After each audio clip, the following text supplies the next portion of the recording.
So my name is Richard Fraser. I'm a social anthropologist, currently working on a research project in the University of Cambridge. I'm originally, French South African. My mom is French, my dad is Scottish, but born in Johannesburg, South Africa, and I'm born there as well. So I have a French passport, but I guess I've never lived in France, so I don't really feel very French in that sense, you know. And then I grew up in South Africa until I was 7, and moved to Asia, Hong Kong, when I was 8, and then lived in a few places in Asia, including Singapore, and Malaysia for a little while. And then went to university in Sydney and did my undergraduate in anthropology there. And then did a master's degree in Holland and a PhD in Holland as well. And now in the UK. So because I grew up in Hong Kong, I guess from 8 until 16, and then I left, and then my parents moved back to Hong Kong. So Hong Kong became like our home, you know, like it was our base, and Hong Kong is a super international city in and of itself, and you have flows and movements, but also a kind of very unique history out of colonialism, British, Chinese history, etc. And this funny idea that Hong Kong will have a lease for 99 years to be a part of Britain and then go back to China. It's like such an absurd idea today. And because of that absurd idea, Hong Kong became something absurd in itself, you know. So because I grew up there, it was my home and it felt nice to be there. But because of the changeover and Hong Kong giving back to China, in order for people who had been there for a long time, in order to claim permanent residency, you had to have like an interview. And you had to sort of argue your case why I should be allowed to live in Hong Kong permanently. And I had to go for this interview, and I had to explain, Hong Kong is my home, and I feel at home here, etc. My family have been here for so many years, And then they take a decision, and then I get this letter to say, actually, sorry, you can't live here. You can't have permanent residency. Hong Kong can't be your home, you know. So it's a strange feeling in that sense. But it's also weird because you also don't feel like it's your home permanent. Like you can't really say it's your home, but I can't really say France is my home or South Africa is my home either, you know. So in that sense, I'm homeless. But Hong Kong would have been my home if, you know, officialdom had approved it. So obviously this is strange, you know. So the place I can go to, I guess, is Europe or France. I mean, the European Union is good in this sense because it can be mobile, but so France is the place I should, I guess, say I can go to, you know, but I really don't feel at home in France at all, so I don't see it in that way. I don't see it as a home, you know. So no, it's a weird experience, but I have friends and similar experiences in Hong Kong as well, and in Singapore, places like this. This weird sort of like, group of people who kind of float around and... But the truth is, if you want to go to places like this and you can work, you can have a working contract, and that's good, but it's also nice to say, you know, I can always go to that place, no matter what. But no, I think it's good to be mobile. I think the more schizophrenic you get, the less stationary you can get, you know. And mobility just becomes a kind of necessity, imposed from like outside, but also from inside, you know.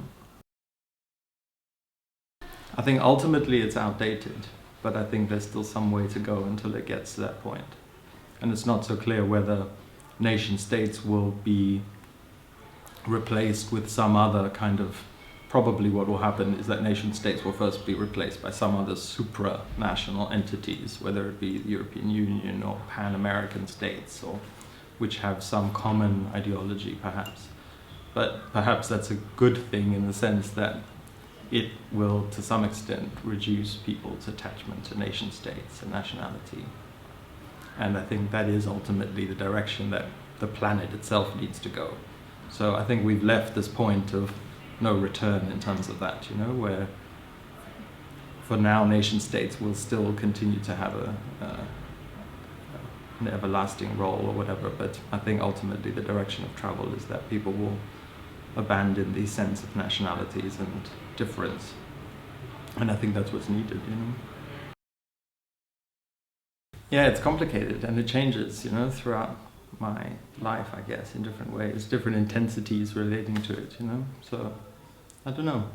I think as soon as you move, or like when I moved out of South Africa, you immediately become aware of otherness in a different way, you know? And because of that, you then question your own, you know, boundedness as one nationality or ethnicity or whatever it is. And because my parents are already from different places, I guess, so it already is like a topic of discussion even at home, right?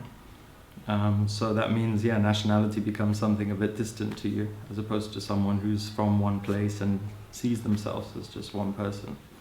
So you're kind of like schizophrenic from the beginning, you know? But then you sort of see that actually there's other things that is good by being schizophrenic, nationality-wise and ethnicity-wise. And yeah, you start to see more commonalities within the, between the differences.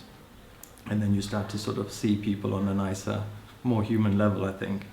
And that's the direction of travel it seems to be going in general, right? I think, you know, more travel, more interconnection, more flow, and especially technology-wise.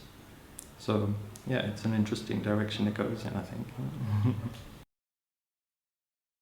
If you go to like, particularly like rural parts of China or Mongolia or Asia in general, I guess, and then you tell people where you're from, like this sense of boundedness comes back, because then they attach you with something that they think is, you know, characteristic of that place. So I say, let's say I'm French, you know, and then all of a sudden our conversations revolve around things that they imagine to be very French, you know, whether it be these cliches like wine or food or whatever it is, you know. And so then you somehow have to like navigate that, but you can't really give away too much of the story, because you can't really explain this transnational mobility to them, because they are quite localized, you know, so you have a different sense of that. But then, yeah, there's other things that are quite nice in terms of like playing on these different senses of nations, and so yeah, you have some interesting intercultural communication going on as well through that, you know, and this is nice. I think, you know, when you speak a language, you don't just speak it, you embody it, right? So you use your body, you do kind of communicate viscerally, differently, right? And it depends how well you speak the language, but I think even a bit, you know? And so, I don't know, if I speak French with my family or something, I think I do look and act different as well, and probably even dictate some of the stuff you talk about and how you think about things. But I mean, yeah, when you're speaking in the flow, it's so much of it is implicit, right? But when you're learning a new language, it's maybe a bit more difficult, because you also have to learn to actually move differently, you know? So, you know, if you learn a language you're totally not familiar with or something, you know, like Chinese or whatever it is, you have to kind of, yeah, sort of let go of your body in a different way, you know? And this is quite interesting also, you know? To sort of experience the other really in your body, you know? So you do expressions that only that language would have. So that means the more languages you speak, the more worlds you can kind of come to embody, which is, you know, which is a kind of ultimate lesson of, you know, understanding each other, right? So this is a nice idea. I like this about anthropology, that you kind of have to, like you get thrown into another world, whatever it is, urban or rural, you know, Western or non-Western, it doesn't really matter. It's another world that you're not familiar with, you know? It can be a world on your neighborhood. And in order to understand that world, you have to learn a language, usually a foreign language, but it doesn't even have to be. It can be like a different way of speaking in a different neighborhood, you know? And then yeah, that's the experience of human difference and human sameness, which comes out of that. Yeah, I don't know, it also changes over the years, you know? And I guess home was like initially wherever your family is, you know. So Hong Kong was my home, or South Africa was my home, and then but my family is all over the place as well now. So I think more and more home is just where I am, you know, which means home is mobile too, you know. And yeah, I think also different ways of conceptualizing home and also family in general, right? And you know, new forms of living and new forms of family emerge, where you don't always have to live with a partner or, you know, a group of, you know, people who you've known for a long time, you know. If you're mobile and you can have networks of friends and families in other parts of the world, it's also interesting ways of sort of sharing a family life, you know. So I kind of would like to do more of this, I think.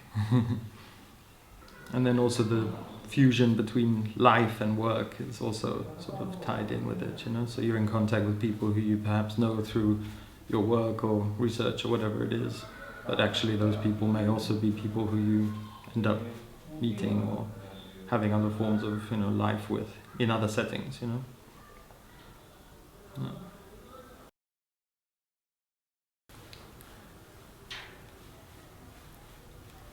Yeah, I don't know. I just think that things like globalization, transnationalism, flow, this whole discussion about the so-called contemporary era that we live in, of course it has like a precedent in time, you know. People have always moved. There's always been flows. Goods have always circulated. This is, you know, definitely true. But there is something transformative, I think, about today or the present time or a few years back and certainly into the future. And particularly in terms of like communication and new technologies, you know, just because of the way in which this has sped up integration and communication. I think this is going to be something very, very significant. And then what comes with that are new forms of identity and new kinds of relationships. And then that has a really important political kind of role, because the more people communicate, the more people see each other's worlds, the more, you know, radical kind of politics and radical issues will become more present, I think, on a kind of global scale. And I think that's why it's an interesting, actually, time to be alive now. With all the discussion about like flows and movements and flexible identities, there's also a kind of downside to the sort of schizophrenic existence that you can lead, you know, which is that it can be difficult and hard and, you know, disorientating as well for people to move, and it's depending on how you are and what you do with this that counts, you know. And I think it's at that point that you sort of have to form a new identity, and you have to sort of take on some kind of conscious transnational sort of concept of yourself, and actually throw away aspects of your previous perhaps nation-bound sense of self, you know. And if you do that, then you do get a sense of meaning, because, like what we said, you know, you can come into contact with people who are like-minded, you know. And what's also interesting, I think, with that is how, not just that they come from other parts of the world, and what you have in common is your mobility, what you have in common is, you know, this detachment from some previous nation state or whatever it is. But what's also interesting is how people do so many different things. And the crossover between work and life is something that becomes really, really fluid, you know. And yeah, you also find, I don't know if it's generational even, perhaps it is generational to some extent. I don't know, I think in a way it is, to be honest, a sign of things to come, you know, it's a sign of the future. It's just that that particular generation, through force of political economic circumstances and things that have changed for them and new opportunities, and has created that kind of mobile world, you know, and that will increase, you know? And this is going to be exciting to see, you know.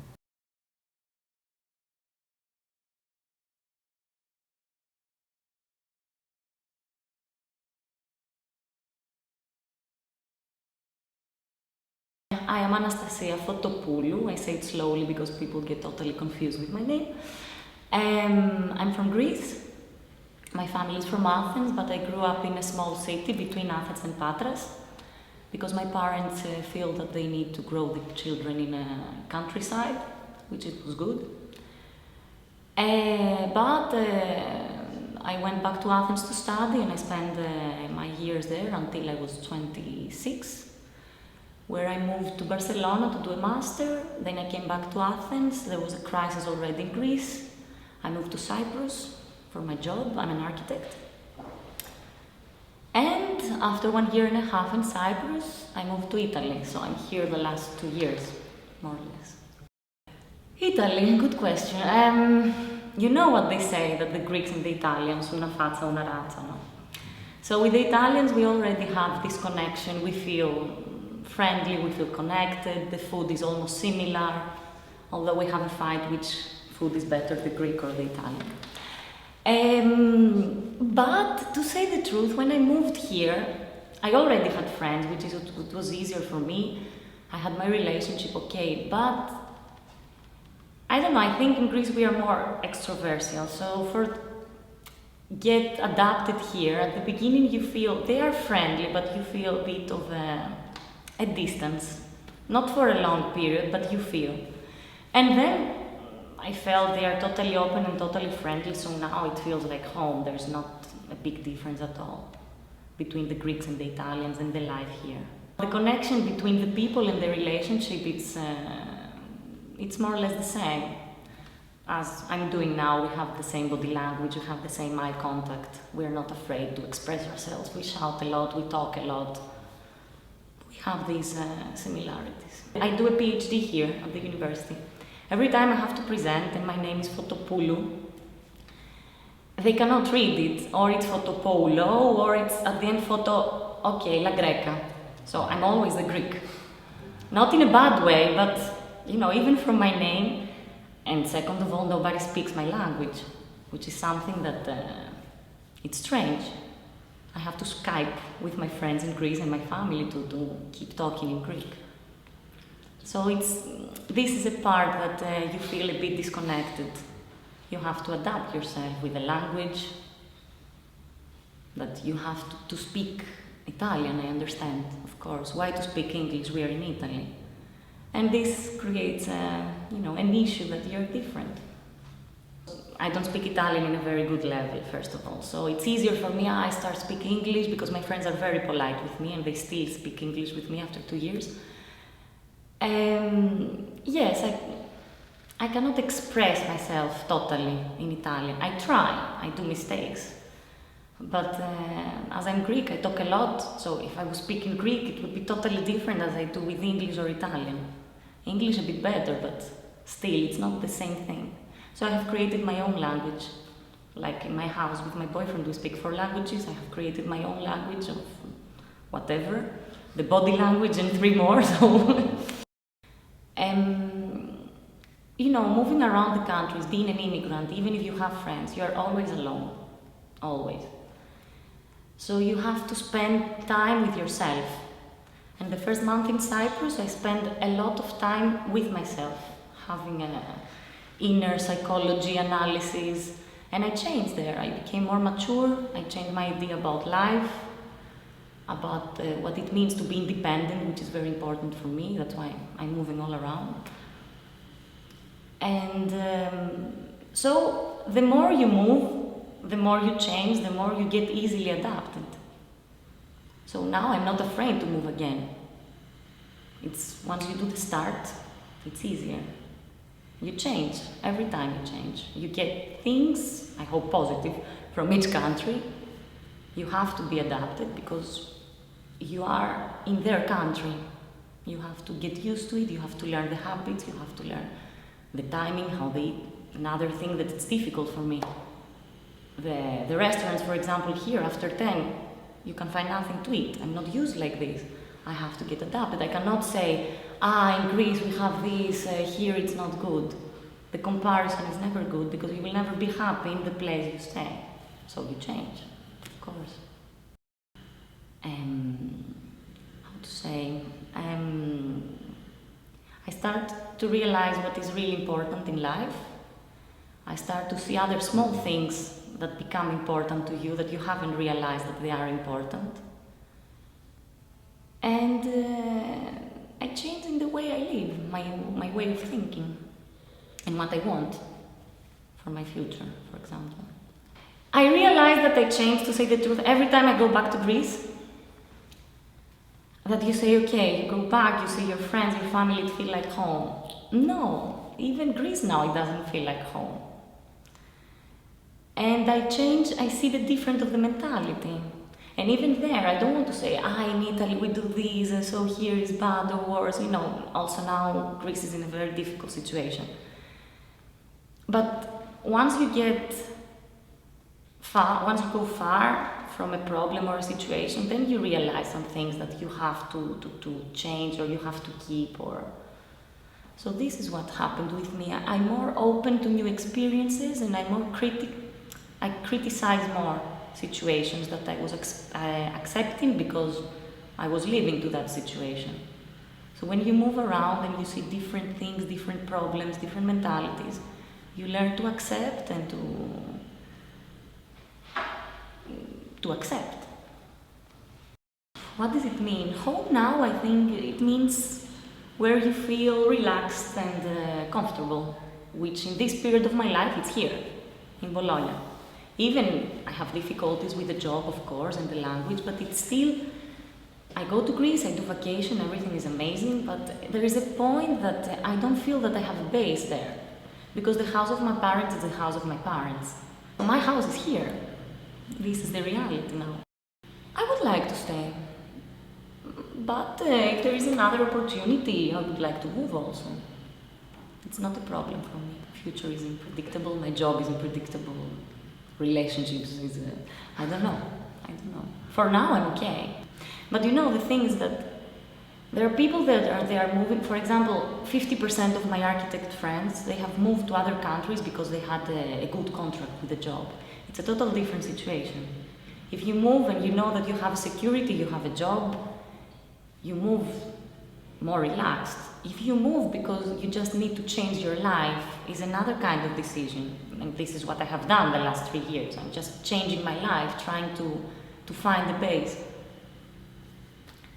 So, yes, of course, if I have a contract, let's say, in another country, which is good or whatever, maybe, but I have to think about it also, because maybe it's not the kind of life that I would like to live.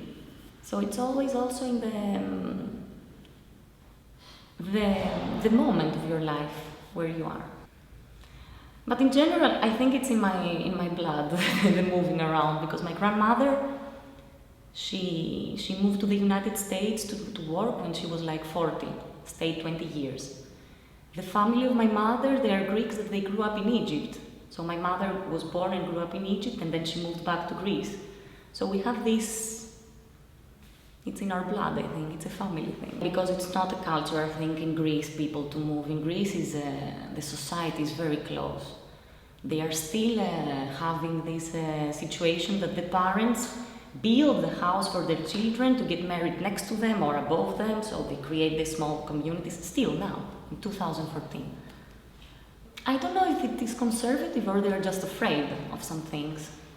Come on, now Europe is open. I mean, if someone is afraid and doesn't want to go to live in New Zealand, for example, which is very good, I have heard, but it's nothing, there's no border, it's everything, it's like 2 hours by plane, come on, it's stupid to be afraid not to live and experience. If you don't have conditions that you have to stay at the place for a reason, you should take the chance to meet. It's good for your mentality, it's good.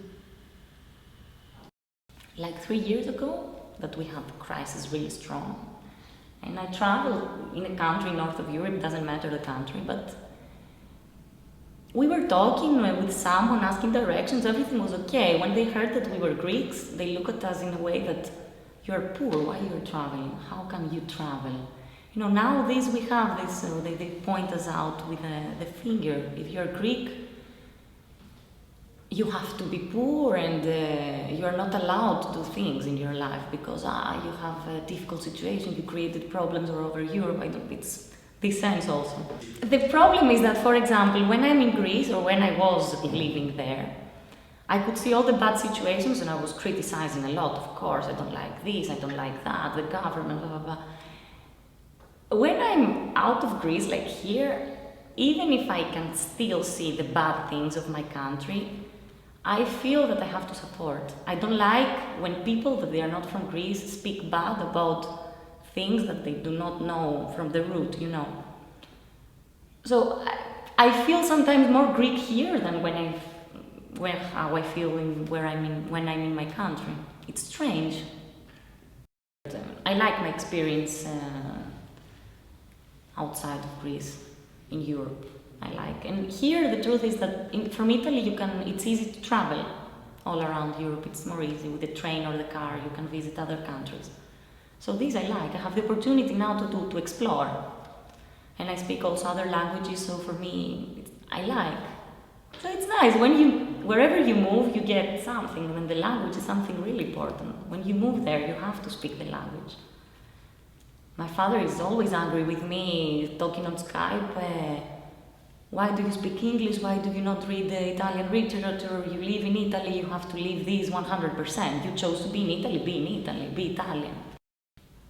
And the most important thing that, as I said in the beginning, if you move to another country, is even if the condition is really good, even if you have a social network, you always feel not alone, but you feel an individual. And it's good, you have to, it's a good way to know and recognize yourself. It's a good experience. And this is the most interesting thing I found from my moving around. I really changed. And my parents told me that, wow, you have changed in a good way, because you learn how to live by yourself, which is very important. At the end, it's you. Okay, there are the friends, the family, but at the end it's you. You create your life and how you want to live. My name is Anna Katarzyna Zaremba. I'm 30 years old. I live here in Italy since 2003, and I work for the Museo della Città di Bologna. I came here in 2003 for the university. I've just graduated from high school, and I moved to Italy because I wanted to have some university experience abroad. But initially I thought that sooner or later I would come back to Poland. But then, after I have graduated, I got my bachelor, the master's degree, and I just more or less remained here. So yeah, it's been 11 years now. I don't feel Italian. I don't even feel like Polish very much. I mean, I feel kind of European. It's more about the pattern of thinking, I guess. Well, of course, when I'm in Italy, I think in Italian. When I'm in Poland, I think in Polish. There's always for example, when I go back to Poland for like holidays, then I need like 1 or 2 days for the complete switch, because when I go there, at first I speak Polish, but then I actually think a little bit in Italian, and the same when I come back here. Yeah, but I think the language has a certain influence on the way you think, feel, perceive the reality, and yeah, so here I am more Italian, of course, than when I'm in Poland or anywhere else. There are many stereotypes. Some of them are more or less correct, others not. But yeah, of course, in Italy, the way of living is more relaxed in a way. People have more fun. I think they're a little bit, maybe it's also, there are many reasons for that: historical, cultural, climatic, or also the cuisine and everything. While in Poland, the people are a little bit more, I don't want to say rigid, but a little bit colder, maybe a little bit less friendly, a little bit more introverts, and not so emotional about everything. So yes, of course, there are many differences in the way of being, thinking, and expressing oneself. I cannot be like, ciao, come stai? In Poland, everything's a little bit more at a distance. Of course, every state contains a lot of, is a container. I'm actually against the state. I'm kind of anarchic, so I don't really like the idea of a national state. The actual borders, they contain inside many cultures, and I think that's a great thing. I don't really like the borders, so it's just prefer them to go away. So I like the mix of cultures. I think that when the cultures meet, they communicate. That I think that brings creativity. So I think it's very important, the exchange of cultures, thoughts, religions, and everything, different points of view. In general, the economic crisis, in general, when people get poorer, unfortunately, that brings more borders, I think. So that's not a good thing, of course. And when the people and cultures are richer, I think, with richer, I mean not just a small group of people with others being poor, but like when more people are rich, that can open borders. But I mean borders not only political ones, but in general, borders like mind borders. I don't know what the trend will be in the future, but I hope there will be. I mean, I like differences. I'm not saying that. Of course, there will be like different things. I don't want everybody think the same and be the same and act the same. I like the difference, but without borders. Yeah. You could say that people migrate more, but I'm not very sure that it is the case. I mean, they are moving the single. I mean, like single individuals. They move, I guess, more than they used once. But I think it's a kind of a myth that people would not move before, even in the ancient times. They actually did move, and quite a lot. You could see like travelers from everywhere, and of course we can travel much faster. For example, once if you would move like only 100 kilometers, it would be a long trip. Now it's nothing. So it's easier and probably cheaper to move. But I think that people have actually moved always. Moving can open your eyes to many things which before you would not notice if you stay just in one place. Changing the point of perspective can help you think in a different way and question yourself, and start also thinking, for example, about religion from a more critical point of view. Then of course, if you believe in something that's very personal and it's a different question, but for religion I mean more, about more like church and institutionalized thing.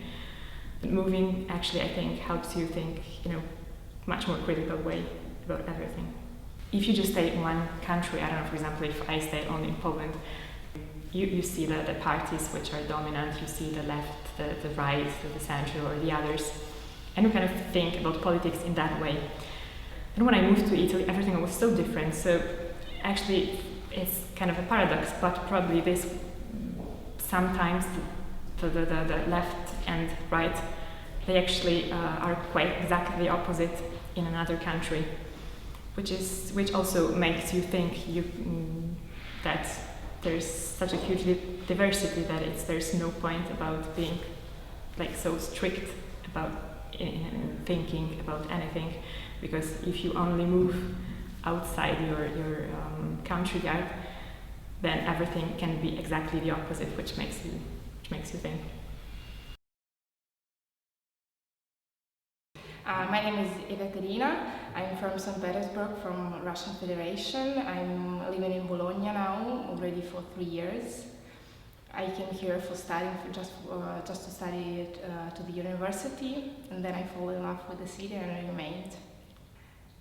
I fall in love. No, first impression was that because I came from metropolitan city, really, really huge, and I was a little bit tired of all this traffic and a lot of people everywhere, and I guess my first impression was that I came to live in a village. I'm not Russian, really. I'm like always smiling. I'm not typical Russian. Usually Russians are very closed, but here everybody's smiling. Everybody. In any case, it doesn't matter what happens with your life, but you try to find the joy, the happy moments in really little things. I guess this is the main difference with Italians with other people, that they know how to see happiness in each single thing. I love my country, I love my city. I was not running away from it. St. Petersburg is amazing. It's like the best city in the world. It's not just because I'm from there. I guess what has changed in me, it's like the perception that when you experience living in two different cultures, you have more wide vision. So you have understand 2 points of view. It's like if two people are arguing, and just one part of it, you will never understand the situation if you don't hear another person. And when you're going out, so you see the two different cultures, but like from outside. It's not like before when I was maybe visiting Italy or another country, but I have never experienced it by living, so I couldn't understand and now a little bit I did. It's really important also your opinion, your studying with yourself. Not every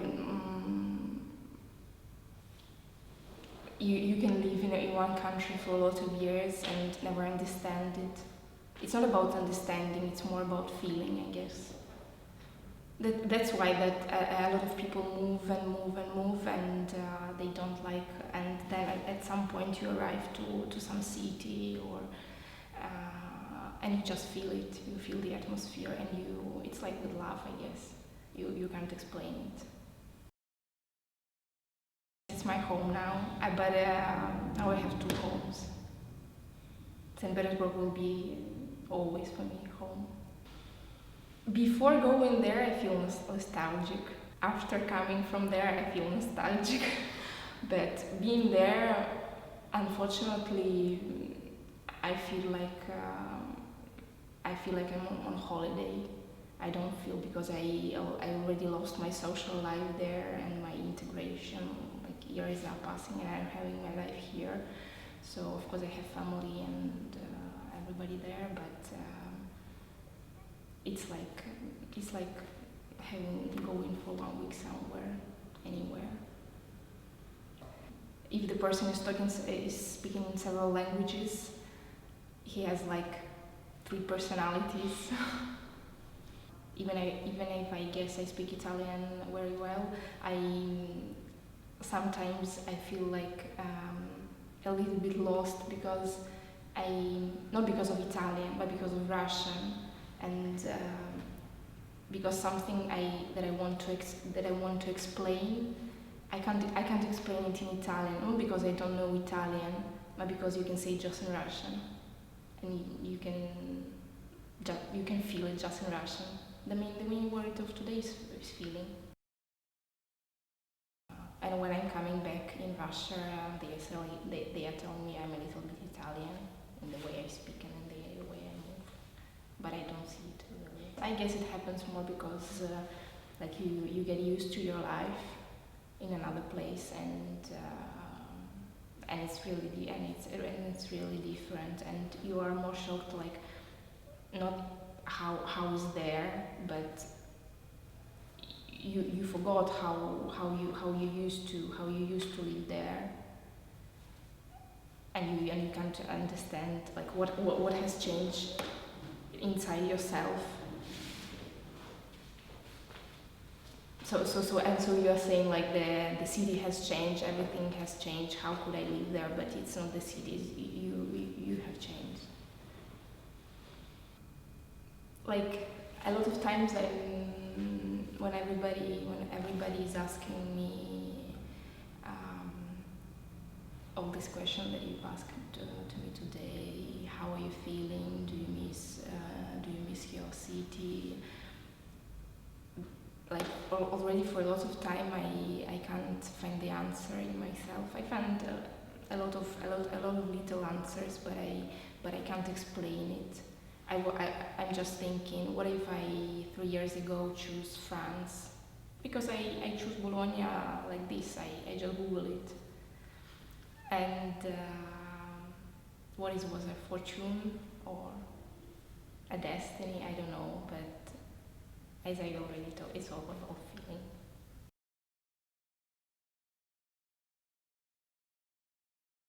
So my name is Renato Scarpellini, surname is the Italian surname. I'm from Brazil. I was born in Ituverava, north of São Paulo, and I moved to Italy 4 years ago. First of all, I moved to Italy to search some documents of my family, because my grandfather was Italian, and I needed to move from Brazil because I would like to take the different things of my life. It's not the money, but I think it's another state of mind. And I moved to Italy to start this adventure, as a restart my life in a different way, or at least try to build my life as I like it. From the beginning, I started to travel a lot with the capoeira art to teach. And then I decided to stay here in Italy, to live. I start to understand the culture, the people, and I really enjoy how it is. It's totally different. Of course, uh, I travel a lot around the world, no? And you see the difference between the countries. Talking about the structure, the condition of the people, we have different levels. Brazil is you have a lot of money for few people, maybe like this. The last years it's getting better. In Italy, I think we have a very good condition to live because we have a very good food. So when we have food, we can live without problems. It's Europe. We have a big difference between Europe and the rest of the world, unfortunately, but it's true. Maybe the crisis people say about the money, or you have money, but the structure and of the country is totally different. For me, there's no comparison. You cannot compare how it is to live here, to live there, in this sense. Maybe you can find a very nice thing to do also, of course. But it depends what you want in your life. I had my first experience in Europe. It was one trip that I did in 2008 for 1 month, just to know, like. And for me, it was really exciting because, of course, I did history. So when I came here to visit the museum, the place, it was really interesting. And of course, I was really excited to come back to see more. It's what I wanted to do. When I come back to Brazil, I work more 2 years, and then I decide to leave, definitely. The only thing that I miss from Brazil, of course, is the culture in general, the good things, the music, the people sometimes, my family, my friends. But you have to choose what you want. You cannot take everything. It's because when you travel a lot, for sure you have to take some things of the place that you visit. You change it all the time. When you go, you come back another people, another person. And of course, if you live in another country, you cannot live thinking about your first place all the time because you cannot live, you cannot enjoy what you are doing there. And the good things of Italy, of course, I really love it. The culture, the food, the coffee, the wine, the cheese, the people, the interaction, the meeting, these I like it. In Brazil I had this also. I had a different way, but I had the same thing. So I can find in Italy the thing that I had in Brazil, but in a different way. So and I really like and I miss Italy when I come back to Brazil to visit my family, my friends. I miss something that I have here, the condition of life, the way of life. We have different reasons to move. Sometimes the most of the immigration, the people move because of they needed to move. It's a socio-economic condition to move. And sometimes we don't have the support of the country. It's not very easy to move. It's not very easy to be acceptable by the others. We have the prejudice. Wherever you go, we can see this. I had a lot of troubles in the last 4 years with the prejudice, or because I'm Brazilian. I don't know why. Oh, I know why, but I suppose why. In the airport or when I was traveling, when I'm learning Italian, I met some guys at the beginning. It was strange because they couldn't accept my wrong way to speak. That's why I'm so strict now to. So this kind of thing that we cannot understand the other sometimes, or we don't want to understand because they are wrong in our point of view. And sometimes we create an image of a place where everybody is the same. And this has happened. This unfortunately we can see this. He's Brazil, or he's I don't know Latin America, or he's African, or he's everybody's the same. They're not European. So we have to be civilized. Sometimes, of course, not like it's not a political. You can see in all the place, but sometimes you feel this on the air. But I think the time is changing. I hope. Depends. I don't like what is good or bad. Depends. I'm not so positive in this sense to see how it's getting better. Maybe yes, depends. But they say Brazil is getting better also, but the economy, but the social part is like this. So it depends what is better. For someone, better is to take money to be rich, or to better is what? Better for me is to be myself. This is better for me. Or try to live in the way that we like it to live. It's interesting. This is better. When we can be human beings like we believe. This is my point of view. That's why I try to build my life in this sense, in this way. I think it is impossible not to change when you go to visit some place. The problem is some people. I mean, I think most of the people, we keep a solid structure about our mentality or our culture, and we cannot accept. This is the problem. We cannot accept the different. And sometimes we go. It's nice to visit a different place, but okay, we keep our point of view. Especially when we're talking about religion or I don't know, tradition.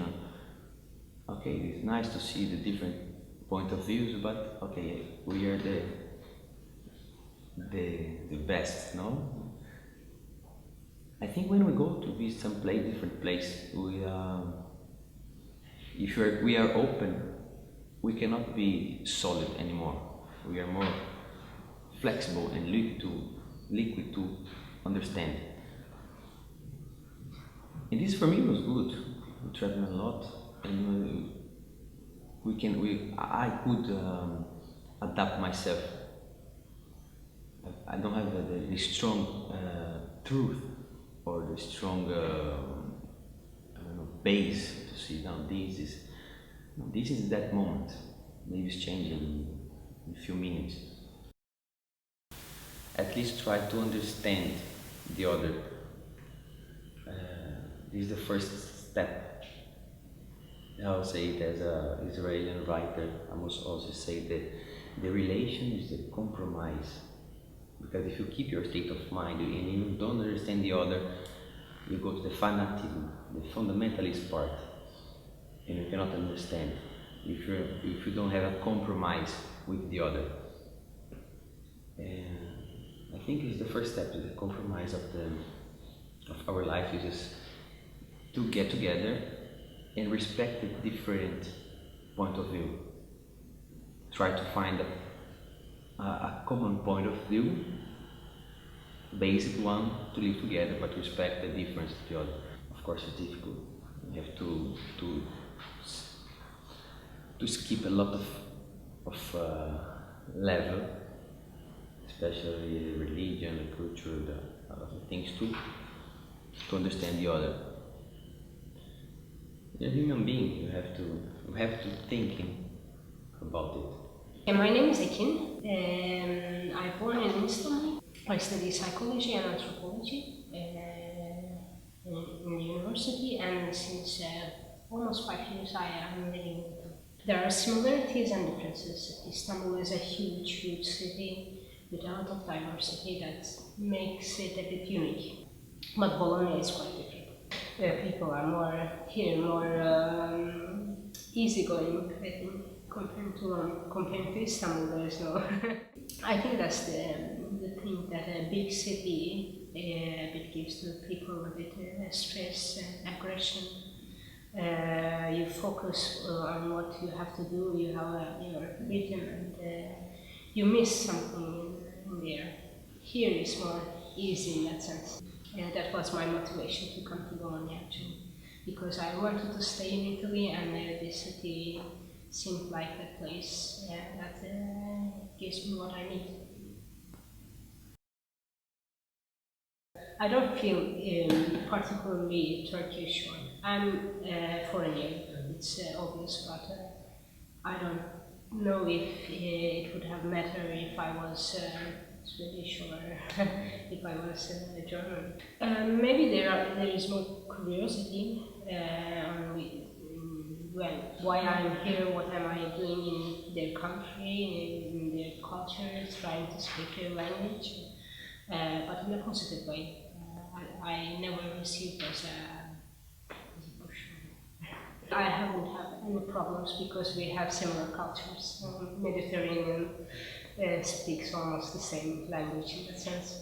In the languages, the first year I had a difficulty, but I was in an international project, so I was speaking also English. It was okay. But it is for sure that it changes. It changes a bit when you start to speak their language.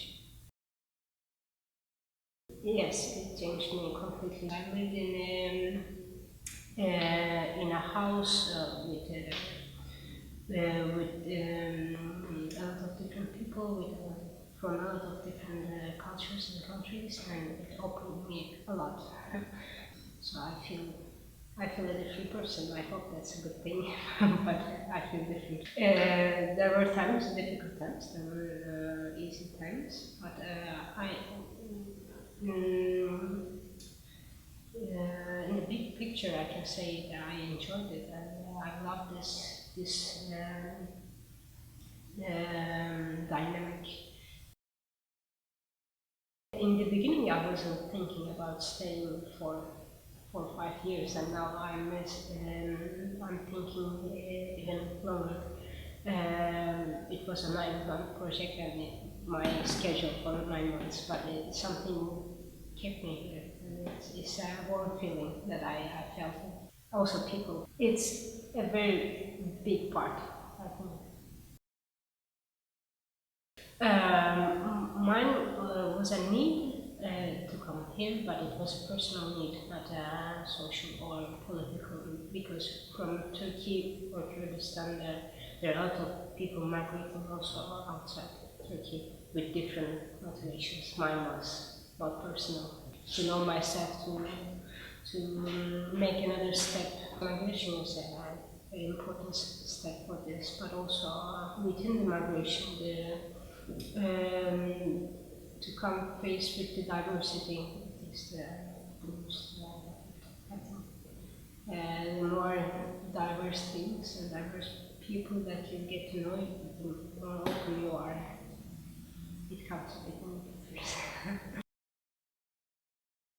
I think it's getting more open, and somehow it's getting more closer in the end, because it's so easy to communicate now. So I think in the long run it creates a bit closure also, because it becomes so easy. So maybe people become more lazy to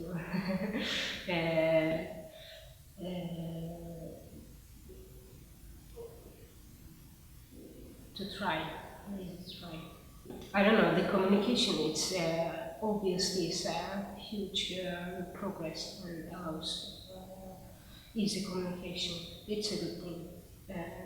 Mine is a paranoia, it becomes too easy for people to communicate that they want effort anymore.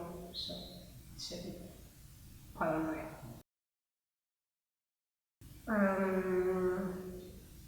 I am not a very nationalistic person, so I'd say it doesn't mean a lot to me to be Turkish. I carry the culture, the habits, the origins, but being a nationalistic Turkish, I don't carry it, so I don't live it, so I don't think that I reflect it also when I'm in relation with others.